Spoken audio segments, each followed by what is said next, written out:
செயல்கள் நம்மை வெளிப்படுத்துமா? நம்ம செயல்கள் தான் நம்ம யாருங்கிறத வெளிப்படுத்தும். எப்படி வெளிப்படுத்தும்? சரிங்களா? நல்லா கவனிங்க. எண்ணம், சொல், செயல் 3மே உயர்வாக இருக்கும்போது நாம் ஒரு சிறந்த வெற்றியாளராக இருக்க முடியும். சரியா? சரி, செயல்கள் எப்படி இருந்தால் நல்லது? ஒரு ஞானி ஒரு நாள் என்ன பண்ணிட்டு இருந்தாராம், தியானத்தில் இருக்கார். தியானத்தில் இருந்துட்டு இருக்கும்போது தியானம் முடிஞ்சிருச்சு. தியானம் முடிஞ்சு அப்படியே பொறுமையாக அப்படியே நடந்து போயிட்டே இருக்கார்.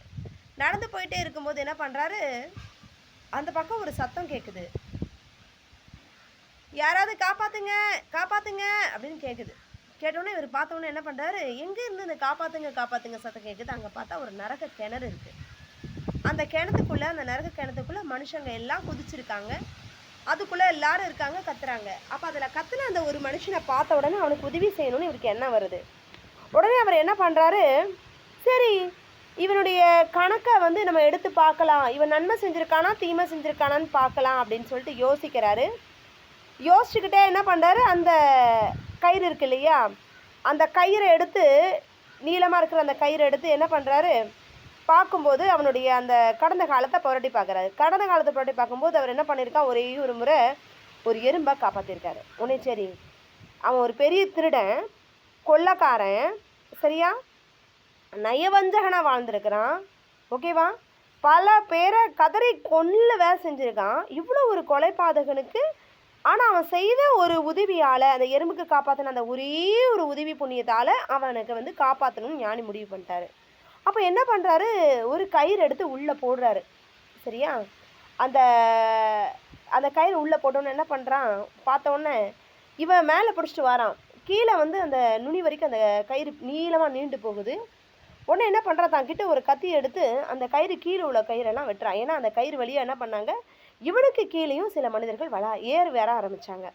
இதை பார்த்தோன்னே இவனுக்கு என்ன பண்ணுச்சு, ஆத்திரம் வந்துருச்சு. ஆகா, நம்மளும் கீழே விழுந்துருவோம் போல இருக்கே, நம்ம மேலே போகிறதுக்குள்ளே இவங்க வந்துடுவாங்க போல இருக்கு, நம்மளுடைய கதை காலி தான் அப்படின்னு நினச்சிட்டு என்ன பண்ணுறான், அதை வெட்டிடுறான்.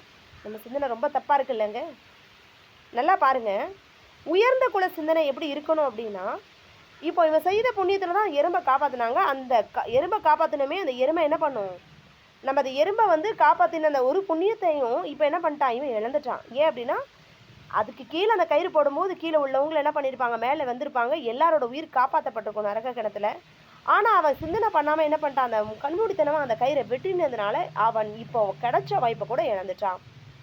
ஓகேங்களா? அதாவது பெருமைக்கும் ஏனை சிறுமைக்கும் தம் தம் கருமமே கட்டளைக்கல் அப்படின்னா என்ன, மக்களாகிய நம்முடைய குணங்களாகிய பெருமைக்கும், சரியா, அந்த குற்றங்களாகிய அந்த சிறுமைக்கும் தேர்ந்தறியக்கூடிய உரை கல்லாக இருப்பவை தான் அவரவருடைய செயல்கள்.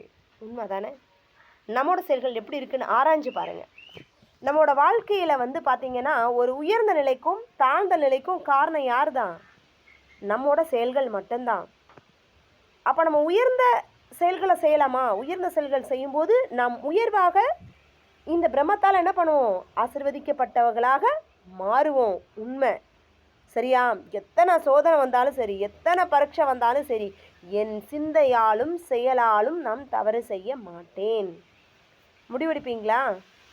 சொன்ன கருத்து பிடிச்சிருந்தா like, share, comment and subscribe.